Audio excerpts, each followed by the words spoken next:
have more flavor and a little bit more moisture. I mean, stay moisture longer than like a chicken breast. But don't get me wrong, you can use chicken breast. You can use any kind of chicken that you want to use. It's your own preference that makes it great. So to start out, what I like to do is it first calls for salt and pepper to taste and garlic powder.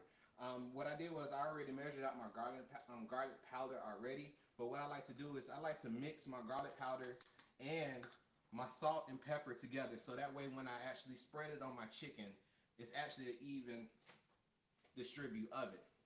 So this, my salt and my pepper is not measured out, but I'm gonna do it to taste.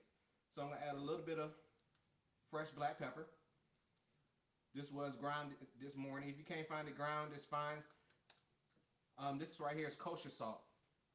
I love using kosher salt, sea salt, or Himalayan salt compared to iodine salt. For the most part, I try to stay away from iodine salt for the simple fact that it's a factory-made salt, so it's not as healthy for you as some of these other ones are. And I'm just taking a little plastic fork, spoon, whatever, and just mixing it all up. From there, do a little dab taste.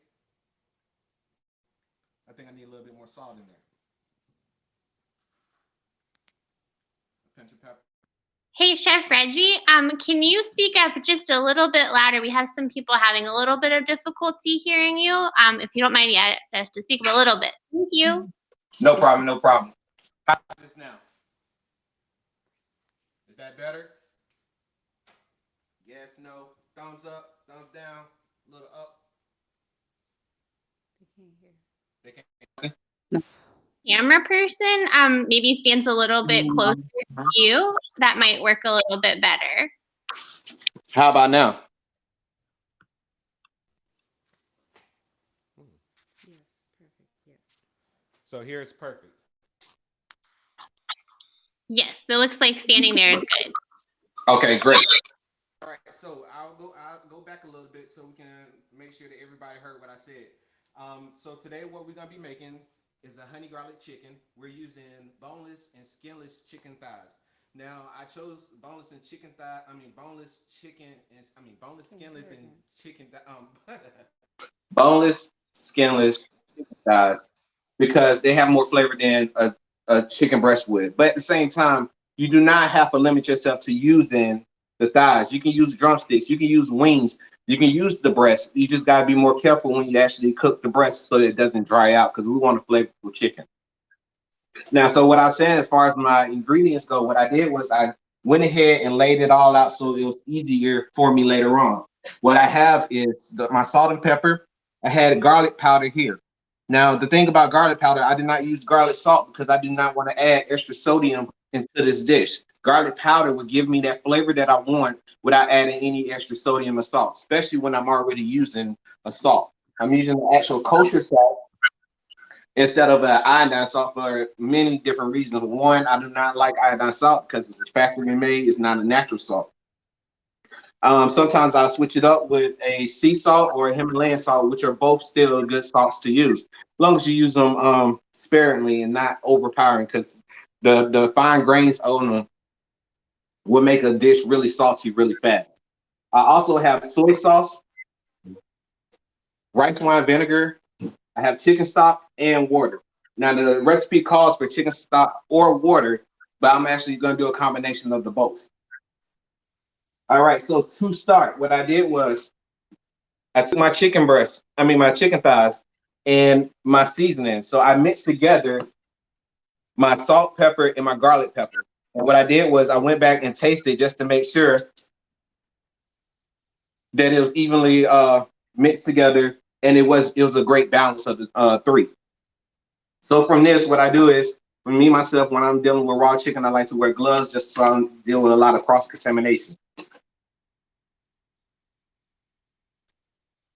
So I'm just gonna season my chicken thighs.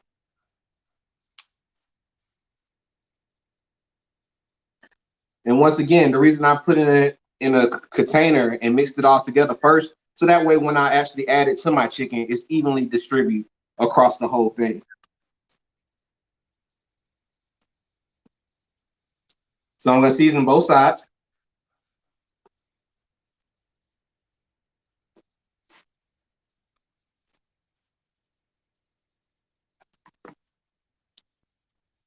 And as you see, I'm using only one glove because only one hand is going to actually touch the chicken. So now I'm just kind of like massaging it in a little bit.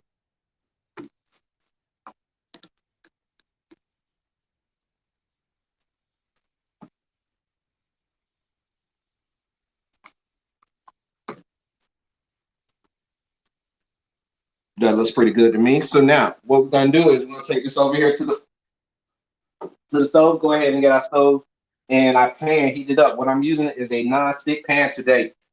I'm using a non-stick for a few reasons. One, because I do not have the skin on it, so that it's going to actually, it's a chance for it to stick. I mean, less chance for it to stick with a non-stick pan compared to a regular pan. And for two, because of the amount of chicken that I'm cooking, I want to make sure there's enough room in the pan so it doesn't end up just sweating or a situation where it boils. I know we've had those situations where we put too much in the pan because we're just trying to hurry up and then it doesn't get the color that we want. It's because it was too much room. I mean, it wasn't enough room. So it's not enough real estate is what we like to call it. So I'm going to get rid of this glove.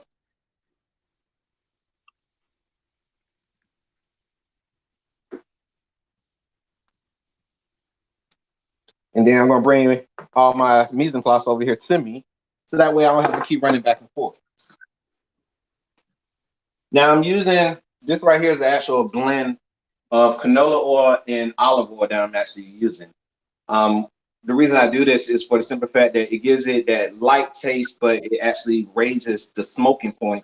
So that way I can actually cook with it without worrying about the taste of it changing. Because a lot of times if you heat up olive oil too much, it will give it a rancid taste to it. So this is actually kind of a balance of it. Now, another great oil you could use is coconut oil. Also like a sunflower oil, or even one of my favorites is the avocado oil. Avocado oil has a lot of omega-3s in it that actually are good for you, but it balances out because it has omega-3s and omega-6s in it, but it balances itself, so it's a great substitute. So what I'm going to do is add oil.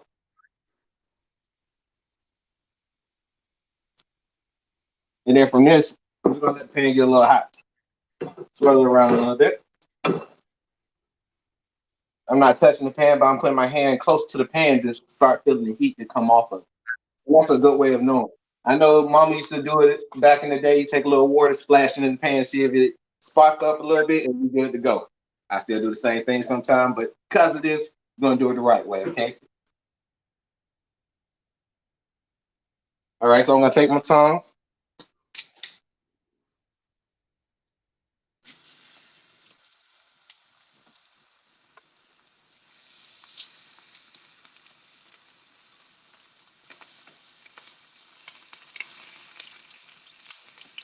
Chef Reggie, quick question for you. So did you let the pan heat up a little bit before you put the oil in there, or did you put the oil in like a cold pan, or was the pan a little bit cold? So what I did was I actually turned on the pan. I let it heat up for probably like a good 30 seconds, just so it didn't start at a cold pan. Then I added my oil and then let that all just come to heat up at the same time. Now there's a lot of things that conversations that we have as chefs that be like, okay, should you start with a cold pan? Should you start with a hot pan? And it just depends on what you're actually cooking. If you start, say for example, if you're starting with garlic, everybody knows how fast garlic can burn up. So in my opinion, I like to start with a cold pan so that way it can slowly rise and actually spread evenly from there, so that I can get the flavor of the garlic without burning the garlic. So now what I did was I turned it on high. Now I dropped it down to about a medium high, and I'm gonna let that go for a second. Another little tip that I actually like to do is when it comes down to using honey, because you know how a lot of times if we don't have a squeeze bottle, it gets stuck at the bottom of the jar, and then it becomes a challenge to try to get it out. Whether we put it in the microwave, what I like to do is just take a little shallow thing of water, heat it up on the stove, and then it's ready to go. It's already loosened up for me. So that way it's gonna pour straight out with no problems. And then I'm not burning myself at all because it's already been heated up, but I left the top a little loose on it. So that way that the steam can go through it.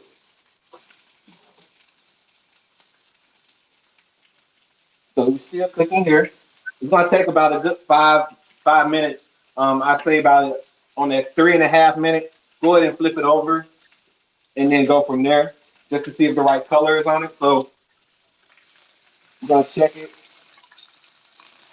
I'm gonna let it sit a little bit longer, probably another minute or so before I turn it. So I'm actually gonna rotate it around a little bit for a good sear on it. Say for example you're using the chicken thighs with actual the bone and the skin on it. For one, you have to cook it a little bit longer than you would with this one, for the fact that that bone that's on the middle. You got to heat that bone up so that way it actually cooks on the inside of it.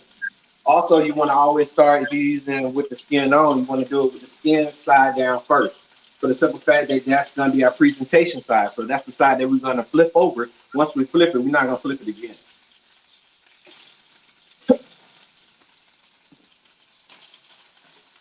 All right. So let's see how we're looking.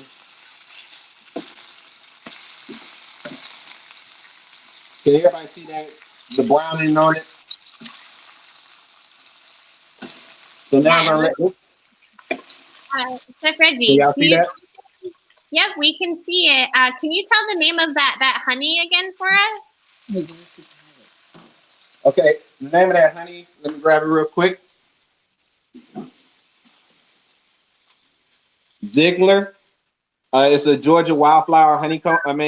Georgia wildflower honey. It actually has, if you can see that, it has honeycomb in it as well, which is always great. And the crazy thing about the honeycomb is, we a lot of time in our house we like to add the honeycomb to our tea. And the crazy thing is, it will actually melt inside of the tea. Just like this one that's in this pot right here, it actually had honeycomb in it, but it actually just melted down in it as well. So that little white at the top right there is nothing but the honeycomb. But places you can find it, I've seen it at Buford Highway Flea Market. I've seen it at the Cab Farmers Flea Market, and I've seen it at Kroger actually. Um, those are three places I know for sure that I've seen it at. But there's also a lot of other local honeys that's around that just all you're gonna be looking for is just Georgia. But at the same time, always check the back of it to make sure that it was actually produced in Georgia and not just saying that it was Georgia. Because you know a lot of people like to trick us nowadays. That's the truth. Thanks, Reggie. No problem at all. Go back to the chicken. So as you see, I'm starting to get a nice little color on the back end of it. I'm gonna move it around a little bit to make sure that the heat is evenly being distributed to it, and not one side is getting more heat than the other.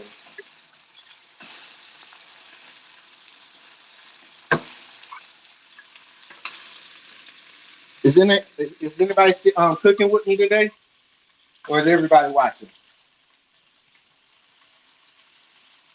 You guys can chat in if you are cooking.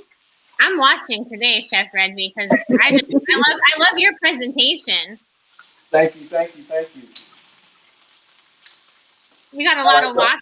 We're just big fans of you, Chef Reggie. So we just like the way that you cook. I love that. I love that. Some people are going to be cooking it later, though. So And it's a really simple dish. I mean, this is one of those dishes you can knock out in probably about a good 10, 15 minutes, and you'll be ready to go. And then what you can add to it, you can have rice on the side with it, vegetables. You can make it with pasta and make it almost like a Asian dish flair to it. You can also just cut it up and add it to a salad. With this type of chicken, it's kind of unlimited on what you can do with it because of the flavor profile of it. The soy sauce is going to add a little saltiness to it. The honey is going to give that sweetness. Then we have the rice vinegar. It calls for rice vinegar, but you could have used apple cider vinegar, or you could have used white wine vinegar, or just regular white vinegar. The thing is, if you were going to use the apple cider vinegar, you would add just a little bit of sugar to it, just because of the just because it's apple cider vinegar. Same with if you come down to the regular white vinegar or white wine vinegar. You just want to add that little bit of sweetness. But the rice vinegar is going to cut the sweet and the saltiness of the honey and the soy. All right, so That's looking pretty good right there. Nice color on that.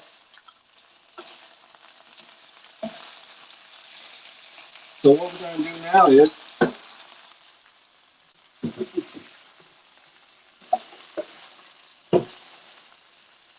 I'm gonna actually take them out for a second.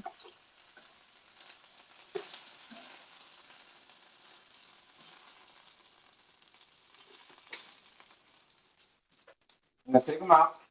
Now I'm gonna get rid of some of this oil real quick. Be right back.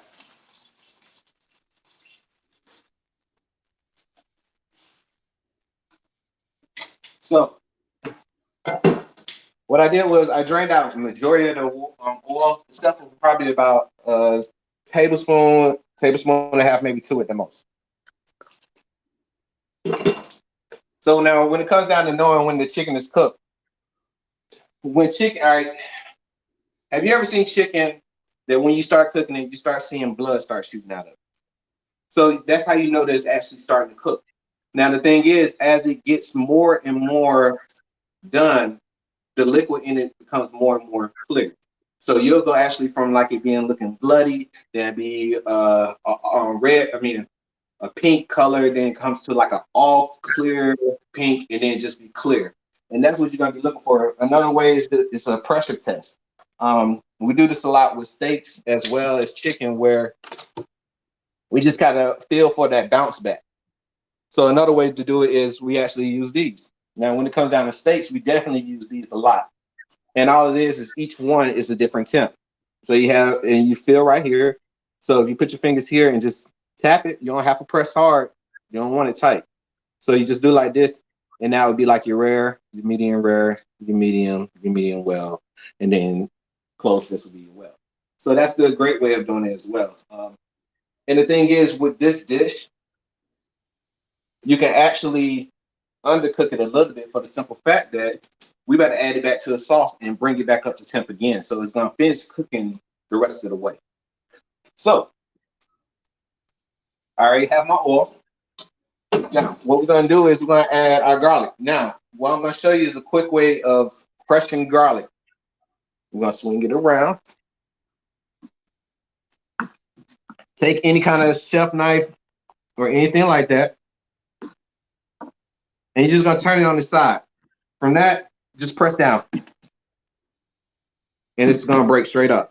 And the reason is we want it to actually add aromatics and open up and bloom within the oil itself. So that's why we still had a little bit of oil left over. I'm gonna do that real quick.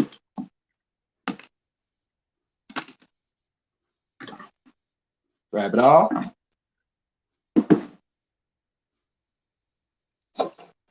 Now, as I add my garlic to the pan, I'm gonna take it off the pan for a second.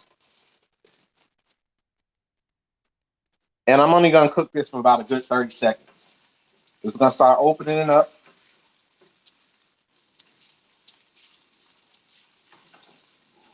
The thing is, my pan was still hot from earlier, so I didn't have to put it directly back on the heat to start it back out.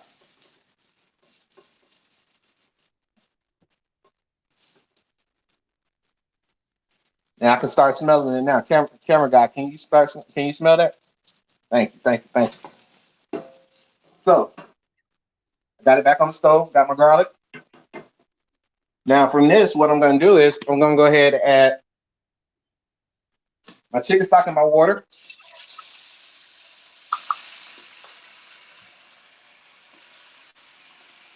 My rice vinegar.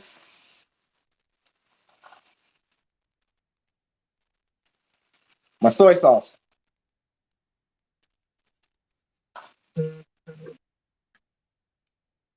And then my Georgia honey.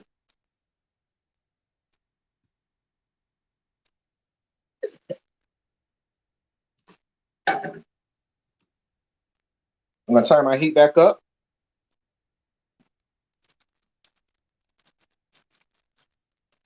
And all I'm doing right now is just stirring and making sure everything is distributed in the pan. So it's no just one little spot that has honey in it.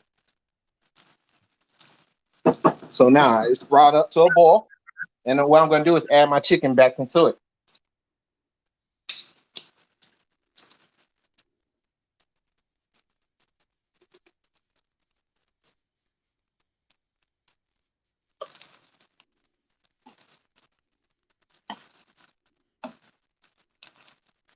And if you see this right here, this is just a little bit of juice that was left from the chicken from when I took taking it out, and some of the clear juices that was in the chicken started to come out. So I want to go ahead and add that back to it because that's nothing but a little bit more flavor right back into it.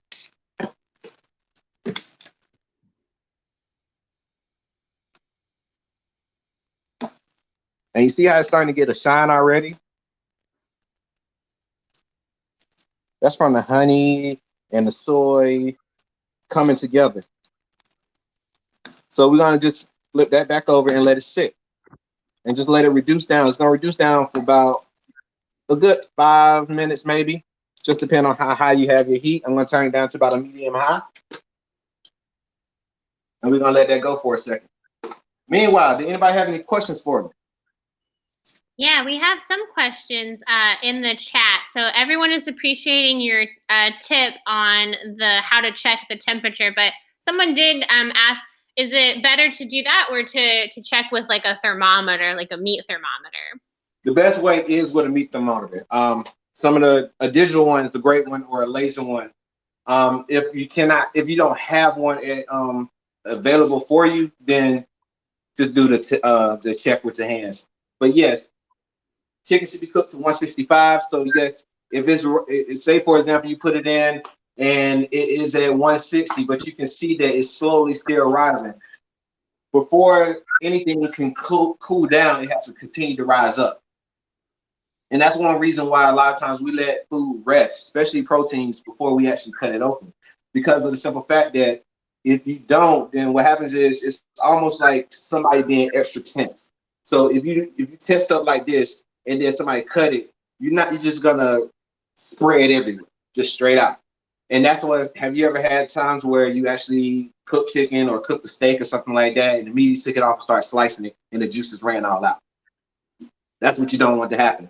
So what you'll want to do is let it rest. So it means taking it out of the pan, taking it away from heat, and just sitting it on the plate and letting it just relax. And that's all it is. So it's going from being tense like this, because if you think about it, I've been sitting in fire for this long, so I'm really tensed up, and then you finally taking me out. So now, okay. So that lets the juices just start just going, pumping back into the chicken itself instead of being so tight. Wow, that is a great tip. I have never heard it explained so well before on what is happening. So I appreciate that. And it looks like our audience is appreciating that explanation as well. We had another question about if you wanted to, could you add cooked pasta before you finish the dish? Like, could you add some to that pan, or would you recommend just waiting? Yes, both ways. So for one, if it was me, I would wait until, because what we're doing right now is reducing it down. And if we're using cooked pasta, we don't want to put it in the pan while it's reducing, because then it's going to start changing the texture of the pasta from being al dente to being almost kind of mushy. So what I recommend is, if that's something that you want to do, I would go ahead, reduce it down, and then I would take my chicken out, let that rest, and then add my pasta into the sauce itself, mix it up real quick, and then take it right back out. I would do the same thing if I was going to do it something. If I was going to add vegetables to it, I would go ahead and make sure that the process is finished before I do that. I wouldn't recommend cooking pasta in it as far as like raw pasta, for the simple fact that it will probably reduce down way too much to it's nothing, or you'll have to end up adding more liquid or more water that would change the flavor profile of it from being a sweet, salty, tangy dish to more of a watered down dish. And then you'll end up having to just tweak it more. Thank you. So as you see, it's starting to thick up a little bit. I'm flipping it over just so you can see, like, I haven't flipped this one yet, but you see how this one is a little bit darker now? It's just because it's been sitting in it. You see how that one is now? Because it's reducing down into it.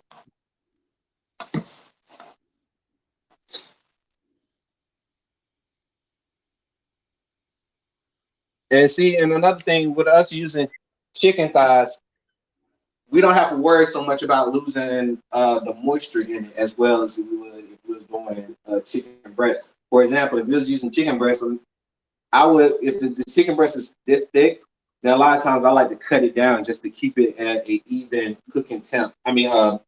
To balance out the cooking, so that way it's evenly distributed at the same time. Instead of it being like one side really fat, the other side really thin, and then right up closer to the fatter end, it's not cooked all the way, but the thinner end is. Um, Honestly, I would make this sauce, bake off some wings, toss them in the wings, throw them back into the oven, and let them just stick up a little bit and crispy. Always good. It'll be almost like having braised wings.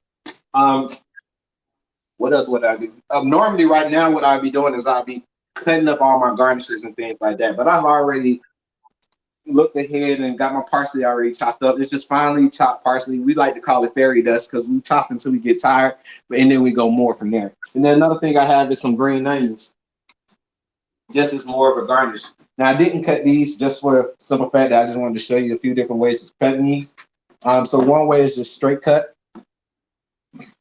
And anytime when you're cutting, it's almost like doing, I know you're looking like, how can he do that with his hands?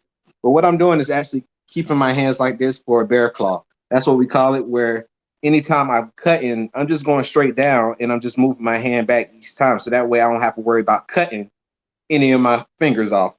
Because please believe, I've done it in the past and it's not a fun thing. So this right here is a straight cut. Now another one that we do just for a little tang on it, we actually turn it to the side and do a bias cut. With a bias cut, I know you've probably been to a few restaurants and you see them where the green onions are a little bit longer, and it's just more for a height situation and just for plating. But you can see, let me show you this one there. You see how they have that little angle on them compared to just straight like this. See the difference I'm saying? Simple enough. All right, so let's go back and check our chicken. I'm really starting to smell it now. It's really starting to come through. So from here, I'm going to turn it down. And when it started looking like that, that's how you know it's there. When it's starting to look like it's foaming up, we're there. So from that, take it off the heat.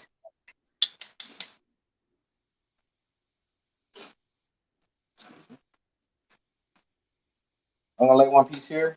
I'm just going to let it sit for a second.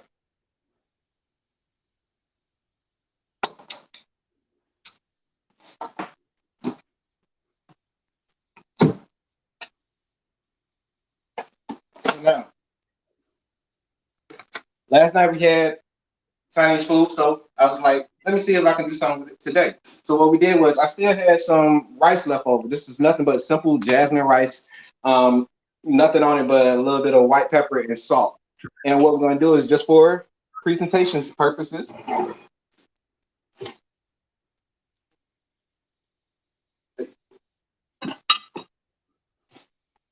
just going to take some of that rice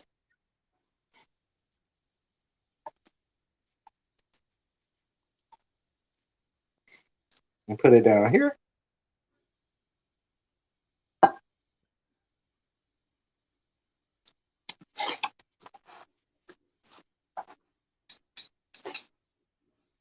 Then I'm going to take my chicken.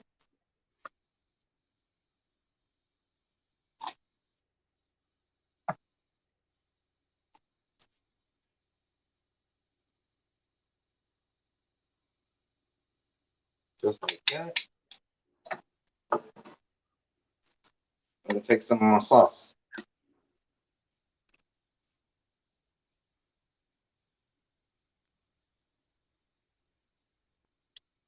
And we're just going to drizzle a little bit on it.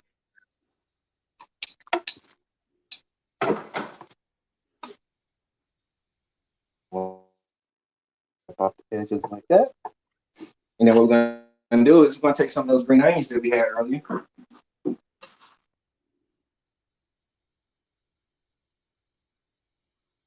And just drizzle it on top like that just for a little bit of color.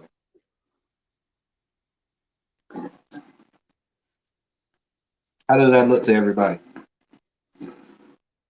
It looks amazing. I wish we could smell it Oh, and I eat wish you it. could smell it too. I wish we could But have like a picnic and we just eat this outside or something. We'll have to do that once the pandemic is over. We'll have to have a outdoor eating thing where you come and cook. oh, that definitely. I'm waiting for the smell-o-vision to start coming in into play. Yes. That's so you can smell the aromas. But yeah, That so looks this is one way of doing it. You can add some vegetables to it, and it'll be a full complete meal, family style. Or look, because it's Wild Wednesday, we got to go ahead and just remix it up all together, right? Just because of that. So come on back to the stove. We're going to do something a little bit different. All right. So like I said, we had Chinese food last night, so I still have some stir fried veg left. I'm gonna take this last piece of chicken out. I'm gonna put it right here. Turn my pan back on. I got it on probably about medium high heat. Now earlier I wasn't sure on how long this class was going to be, so I had cooked off some chicken for it. But what I'm going to do with this chicken is I'm going to take it with this chicken. We're going to slide back over here. And watch how we do this here.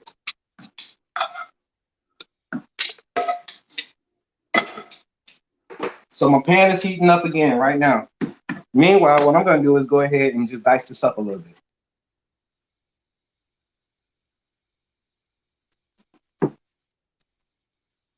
Now, when it comes down to dicing, it's to your own preference. Some people like them kind of smaller. Some people like them kind of bigger.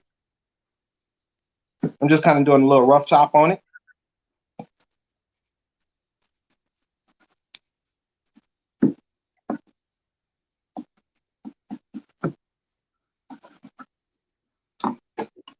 All right, now, as you can see, if you look at any of this chicken here, it's all cooked through. At the same time, it still have moisture in it.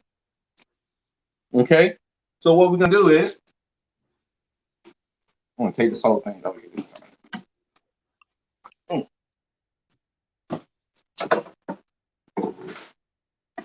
Pan getting hot,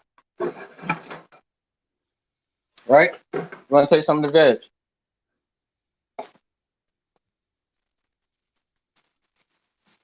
Mix it around in there.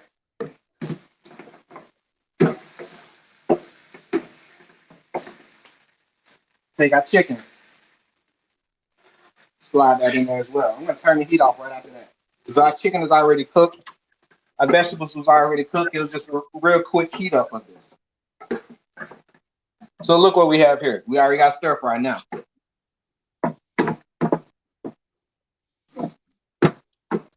And then what I'm gonna do is I'm gonna take the extra little rice I had.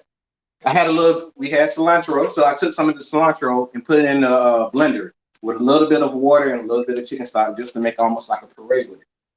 So I'm just gonna add a little bit of that to my rice. So now I took regular white rice and now I'm making it into a cilantro rice. It's gonna give it a nice little green tint to it as well.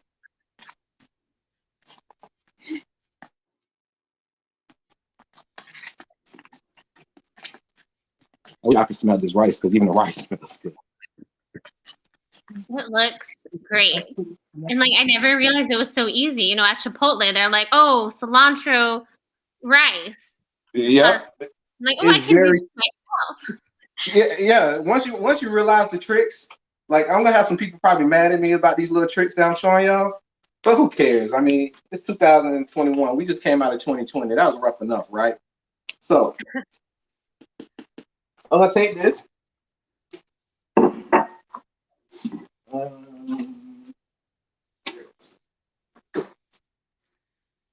And I'm just gonna take some of that rice.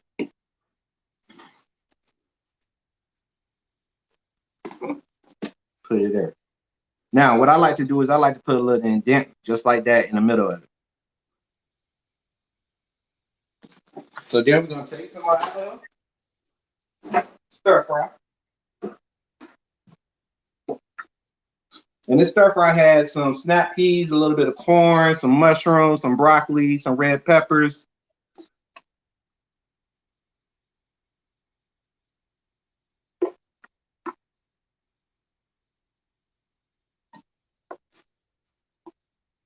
one more little bit right there. We're gonna hit it with a little bit of that juice. The coloring is beautiful. So many nice pops of color. And the crazy thing is, we eat with our eyes first.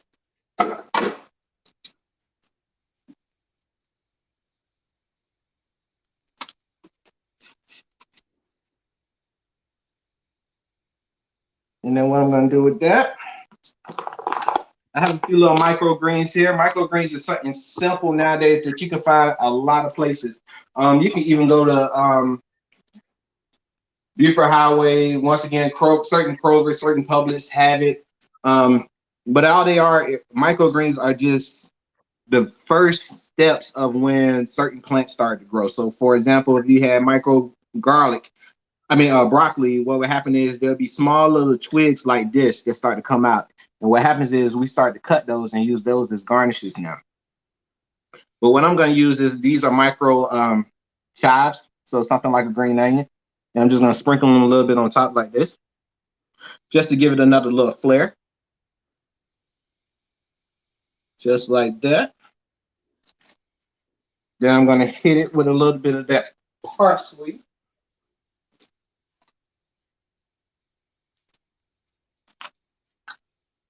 I like a little spice in mine, so a little bit of fresh crushed red pepper. And then just to get a little funky with it as well, I'm gonna put a little bit of sesame seeds on top of it. So from the same dish, we made 2 different meals just because it was a remix on the Wild Wednesday. Wow. Thank you so much, Chef Reggie. Yeah, 2 meals for 1. That's amazing. And it looks so good. I'm so hungry right now. I just want to eat it. Why did we do this at 12 o'clock again? Absolutely. We can do as many times as you want. We can have an after party at 1 o'clock where we start cleaning up everything and do it all over again. Yeah, that is amazing. Such great ways to cook both of those dishes. I'm shocked. I'm telling you, sky's the limit. As long as you have an imagination, anything is possible. That's why one of the reasons I got into cooking, for the simple fact that there's never a dull day, and you never know what a client or somebody will want. And that's why that makes it so fun for me, and just the challenges that come with it. What can I be different, or how can I be different from the next person? And just go from there, because once you get an idea, nowadays it's hard to come up with something very original, but the thing is, everything can be modified to something new. That's why we keep getting these new kind of cars that come out, or these new phones where it's the same thing. Somebody just putting another piece of technology onto it to make it a little bit better and a little bit easier for it. And that's just the way I like to keep it. For the most part, I like to keep things pretty much simple, thinking in the box but outside the box at the same time. So, for example, instead of just doing a regular gumbo, how many of y'all love gumbo? I like to add, instead of doing a seafood gumbo, I like to add smoked turkey necks to it. Anybody ever thought about doing that? Smoked turkey neck gumbo is always a great one for me. Or we do, let's see, sweet potatoes, collard greens, and let's say some baked chicken and roll it into an egg roll. That's always a great way. We got to just start mixing and matching different types of cuisines and make something brand new. Only person who should be worried about it is the person who's actually cooking it, because it's you who's the one who's gonna have to find a say on how it tastes. And don't feel bad if it's ever any situations where somebody don't like your food, because there's so many people out here that one person cannot count for the rest of the world. All right. That's true. Wow. Yeah, we're getting those are great ideas to try. If you guys have any questions for Chef Reggie, you can type them into the box. Chef Reggie, while we're waiting, what's your favorite healthy cooking tip? What's the one thing that you think people should know if they're trying to cook a little bit healthier? What's one tip you would give? Trial and error. Just to be straight honest with you, it's always going to be a trial and error when it comes down to figuring out new things. Start out with something simple as changing your oil, or the way that you actually or your sodium. One thing everybody know about Mrs. Dash is a great way to add flavor to it without adding a lot of sodium to it. But think more into like using fresh herbs and using spices as well to bring out flavors. Using fresh vegetables as your starting point to add aromatics to it. That's the aromatics are those smells that you smell that fills up the house. When you first walk in, you be like, oh, somebody's in here throwing down. They might not have nothing on the stove but some boiling water. But because of the fact that they had some onions, some garlic, some celery and carrots cooking off in a pan, it just smells like somebody's really throwing down here. Another thing is, it's not as hard as people think to actually fuse your own oils. So you have different flavor types of oils. If you take nothing but some, wife is showing me to show some of the oils that we actually make here.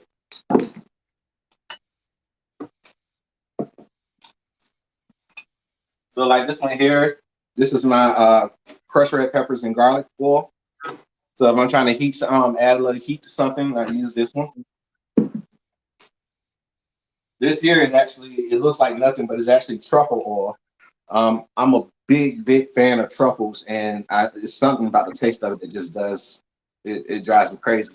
So that's a truffle oil there. These two here we actually picked up last time we was in Florida, and this is a Mediterranean garlic oil, and then it's Italiano oil, and it's nothing in it but Italian seasonings, garlic. The Mediterranean oil has a little bit of oregano as well in it.